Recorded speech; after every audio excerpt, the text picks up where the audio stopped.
The wind on the high Wyoming plains did not whistle. It screamed. It raced over the frozen ground like a living thing, sharp enough to cut skin and fierce enough to bury a grown man in minutes. Winter in the 1880s was not a season. It was a judgment. Wes Carver pushed through the storm with a mule loaded with 2 deer. Snow clung to his coat, to the scar that ran from his eye to his jaw, and to the heavy boots that carried him through the blinding white. He was built for this country, tall, wide-shouldered, silent, and feared by most men who crossed his path. He lived alone for a reason. That was when he saw it, a broken wagon half sunk into the frozen mud. At first he planned to pass it. Strangers meant trouble. Trouble meant the past could find him. And the past was the one thing Wes wanted buried deeper than the winter roads. But then he saw a flash of color under the wagon axle. A woman, barefoot, barely breathing. She looked like a scrap of cloth thrown by the wind. Her skin was blue with cold, her dress torn to shreds, her red hair matted with dirt and sweat. Bruises darkened her jaw. Her feet were cut open from running on rock and ice. She did not move when he crouched beside her. Any smart man would have walked away. Wes was not a smart man in that moment. He lifted her in his arms, shocked at how light she was, and laid her across the mule, tying her down so she wouldn't fall. He didn't look back as he pushed toward the trees. The cliffs hid a small cabin he had built with his own hands, tucked deep in a fold of the mountain where no rider had any reason to pass. Inside, he placed her on his own cot. The fire snapped to life under his rough hands, and the room warmed.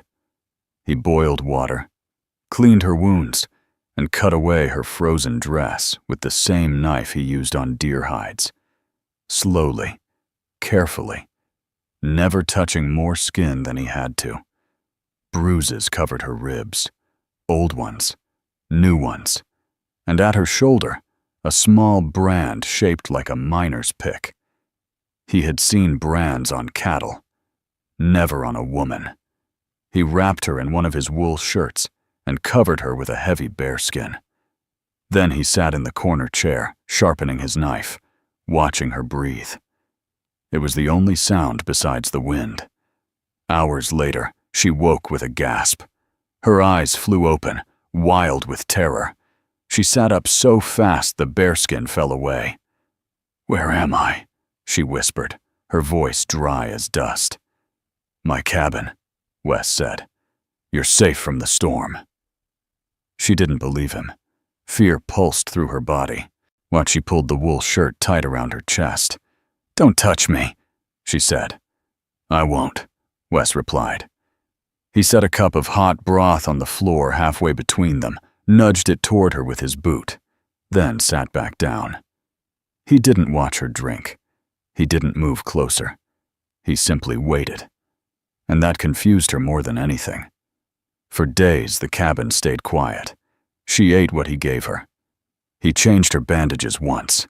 He spoke only when asked. Yes. No. Rest. His silence felt like a wall she could not climb. When the fever faded and she could walk again, the cabin began to feel too small.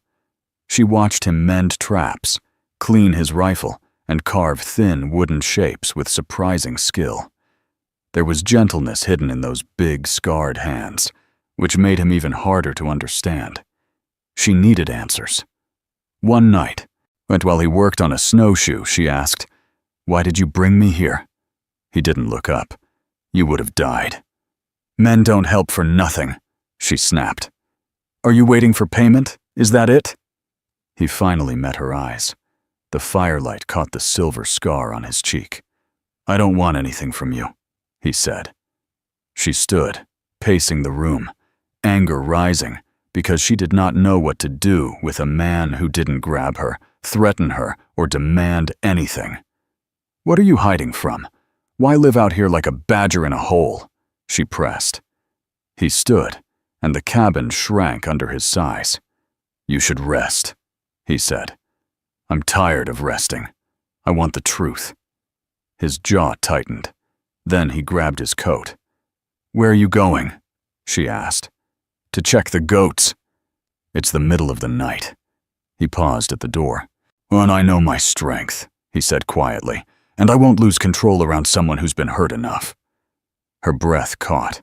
He stepped into the storm and vanished into the dark. The moment he left, the cabin felt colder than the wind outside.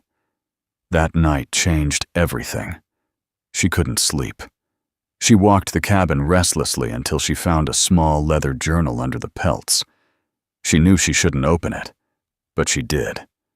Inside were charcoal drawings, hawks, pine trees, goats, the mountain ridge, and soft written lines about silence, snow, and the world he tried to keep out.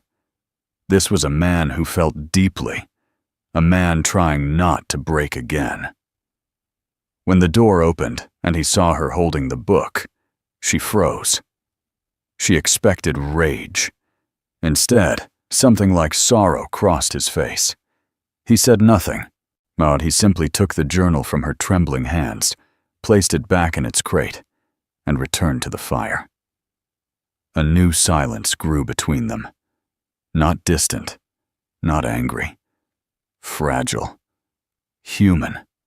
Outside, the snow piled high against the cabin walls.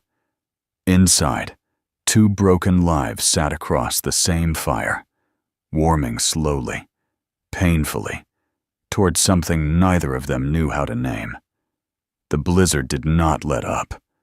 Snow buried the cabin until the window became a pale square of white. For days, June and Wes lived in a world no larger than 4 log walls and one steady fire. Every sound outside was swallowed by the storm. Every sound inside seemed louder, sharper, more alive. June tried to stay busy. She swept the dirt floor. She mended blankets with neat, careful stitches. She cleaned the table until the wood grain showed like new. Slowly, almost without knowing it, she began to shape the cabin into a home. Wes noticed everything. He never said a word. But his silence had changed. It was no longer a shield. It was something gentler, something that held room for her. One morning, he handed her a pair of wool mittens. "You'll help with the wood today," he said. She hesitated. "I don't know how." "That's why you'll learn." Outside, the cold bit at her face. Wes set a small axe in her hands. "Let the weight do the work," he said. She swung and missed, swung again and barely scratched the log. Heat rushed to her cheeks in frustration. She felt small, weak. "Try again," he said quietly. She hit the log off center, but it split clean in two. Her breath caught. It was the first thing she had done for herself in a long, long time. Life in the cabin shifted. Not fast, or not all at once, but gently, like thawing ice. Wes taught her how to set snares. She learned to walk on snowshoes without slipping. She fetched water from the stream and returned with flushed cheeks and a spark in her eyes that had not been there before. And in return, she brought warmth into the cold quiet of his life. She swept. She cooked. She mended. She hummed sometimes without realizing it. 2 broken lives slowly began to fit together, but the past never sleeps for long. One morning, Wes returned from checking the ridge with a look she had never seen before. Sharp, tense, hunted. "What is it?" June asked. "A rider," he said. "Someone watched the cabin." Her stomach dropped. "Ricard? I don't know, but someone was here." The fragile peace they had built cracked. That night, she woke to find Wes sitting in the chair by the fire, awake, silent, and gripping his knife. His thumb rested on the hilt. He wasn't sleeping. He was waiting. It terrified her. The next morning she demanded, "Who are you waiting for? Am I your prisoner? Did you save me just to guard me?" He set the knife down slowly. "I found tracks," he said. "A single rider. Someone from my past. Someone who shouldn't know where I live." Her breath tightened. Her heart raced. "You're on the run," she whispered. "Yes," he said. "And now you're tangled in it." Silence fell heavy as snowfall. Then she spoke again, her voice trembling. "My name isn't Clara." He looked up. "It's June," she said. "June Abernathy." And the truth poured out of her. How her father sold her to pay his debts. How Rickard turned her into property. How she danced in a saloon tent full of sawdust and fists. How she learned to smile when touched and not scream. How she ran barefoot into the mountains because dying in the snow seemed cleaner than living one more day owned. Her voice broke. Tears ran down her cheeks. Wes did not touch her. He knelt beside her, bringing his huge frame down to her level, and said in a voice rough with something she had never heard from him, "I see you, June. Not Clara, not property, not shame. Just June." For the first time, and she let herself cry without looking away. That night the storm came heavy again, locking them in with their secrets laid bare. But something else grew between them. Something warm. Something dangerous. On the third night of the blizzard, June found the flask of whiskey Wes kept for freezing nights. "I want some," she said. "It's strong," he warned. "I'm not a lady," she said. "Not anymore." She drank. The burn melted something inside her that had been frozen for years. The room softened. Her fear loosened. And she saw him. Really saw him. A lonely man with sad eyes and dangerous strength who had saved her when he didn't have to. A man who didn't take, didn't touch, didn't claim her. She walked to him. "You saved me," she whispered. "You fed me. You didn't hurt me." "I don't want payment," he said, tension tightening his jaw. "Well, that's all I have to give," she said, voice shaking. "Let me pay my way." She unbuttoned the wool shirt, let it fall open. He froze. "June," he said. "Don't." She climbed onto his lap, straddling him, her breath warm against his cheek, her hands gripping his shoulders. "Try me anyway," she whispered. His hands rose, huge and trembling, and settled at her waist. For one heartbeat, she thought he would take her. Instead, he lifted her, gently, impossibly gently, and set her on her feet. "No," he said, voice breaking. "I'm too big in the places that hurt." Shame hit her like cold water. She turned away, face flushing hot. He sat in silence by the fire for hours. She lay awake, drowning in the belief that he had rejected her because she was ruined. The next morning, she found him building something outside, a second cot. At a wall between them, she felt something snap inside her. She grabbed the axe, walked to the new cot frame, and smashed it, splintering the wood with every swing. Wes stared at her, stunned. "I won't sleep like a stranger," she said, voice trembling with anger and longing. "Not anymore." She turned and walked back into the cabin. The wall between them was gone. That very night, when he passed her a cup and their fingers brushed, neither of them pulled away. The storm finally broke, leaving the world bright and cold, the sky washed clean. But peace did not return with the sunlight. Wes kept looking toward the ridge. He sensed danger the way animals sensed fire, before there was smoke. He was right. 2 days later, the sound of hooves echoed through the valley. June froze at the window. Wes stood behind her, jaw tightening. The 3 riders broke through the trees, and at the front, on a fine black horse, was the man who had destroyed her life. Rickard! June's breath left her in a single gasp. She stumbled back, shaking. Wes stepped forward, placing his body between her and the window. His voice was low and calm. "Go to the back room.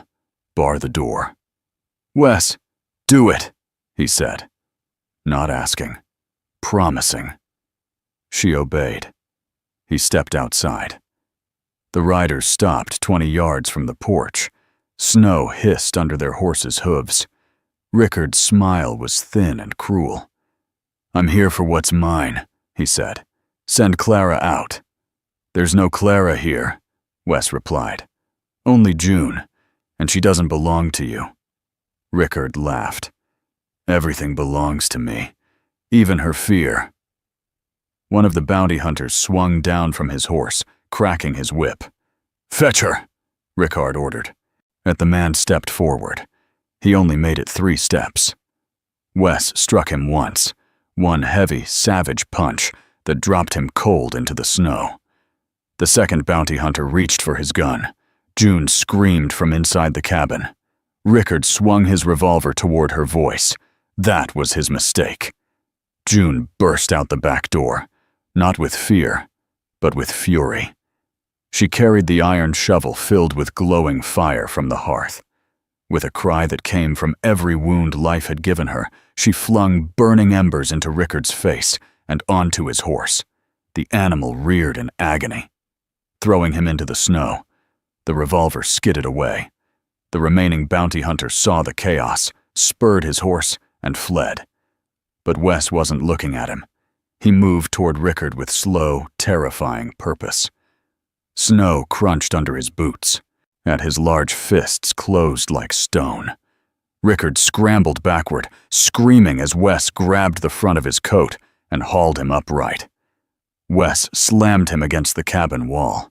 The logs shook. His left arm pinned Rickard's throat. His right fist drew back. He was seconds away from killing him. June ran to him, grabbed his arm. "Wes, please," she cried. "Don't lose yourself. Don't become him." Wes froze. His fist trembled. Then he released Rickard, letting the man collapse into the snow. Instead of killing him, Wes did something far worse. He dragged Rickard to the chopping block and forced him to write a confession. Every crime, every lie, every cruelty. When Rickard tried to resist, Wes slammed his hand onto the block and growled, "Write it, or I take the hand you used to hurt her." Rickard wrote. He signed. But Wes kept the confession and sent him into the mountains on foot. No horse, no gun, no dignity. A long walk through melting snow. He would live, but he would never return. When Rickard disappeared into the white distance, Wes did not return to the cabin. He walked to the woods, shoulders heavy, carrying a darkness he feared would swallow him whole. June watched from the doorway, heart breaking. She knew that look, the look of a man who thought he'd ruined everything he loved. She waited until she couldn't take the silence anymore. Then she walked after him. She found him sitting on a fallen tree, head in his hands. "You should go," he said, without looking up. "I'm not safe. I fought for you, June, and I almost killed for you. That part of me, it scares me more than any man alive." She sat beside him, knees in the snow. You think you're the darkness," she whispered, "but you're the only light I've ever known." He looked at her then, really looked, pain and disbelief in his eyes. She reached into her pocket and held out a small piece of birch bark, the carving she'd made, the W and the J. "I made this because I wanted a place to belong," she said. "You're that place." Wes's breath shook. He took the carving gently, as if it were fragile. "Don't leave me," he whispered. "I won't," June said. "Not if you say I'm yours." He cupped her face in both hands. His thumbs brushed her tears. "You're mine," he said, voice breaking.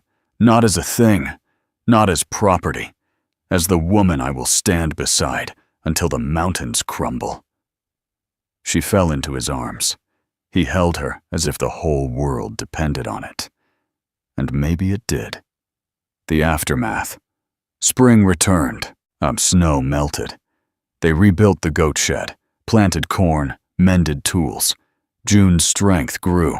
Wes's silence softened. Their cabin, once a hiding place, became a home. But the world found them again. In town, people stared, some with judgment, some with hunger, some with pity. June felt her old shame return like smoke creeping under a door. Then, in front of everyone, Wes reached across and took her hand. Firm, protective. Sure. It silenced the street. Later, a preacher arrived at their cabin with a ledger. "Folks in these parts want you to claim this land," he said. "As a family." A family.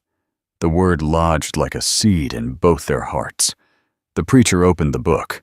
"What name should I write?" Wes looked at June. She nodded. "Wes," he said. "The family name is Wes." Then came the last question.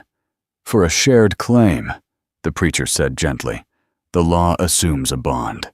Marriage." June's breath caught. Wes's hands clenched, but neither stepped back.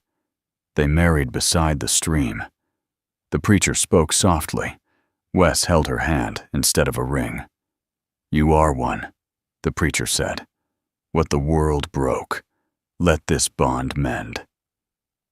That night, in the cabin they built with their own hands, June whispered one word to him. "Husband." He pulled her close and kissed her like a promise. Years later, children's laughter echoed in the valley. The cabin had grown. The land was theirs. The shadows of the past faded like old scars. On the porch, Wes wrapped his arms around June's waist as they watched the sun sink behind the Wind River Mountains. They were no longer Clara and the giant who saved her. They were Wes and June Wes, two people broken by the world, healed by each other. Love did not come easy. It came through fire, fear, winter, and blood. But it came, and it stayed.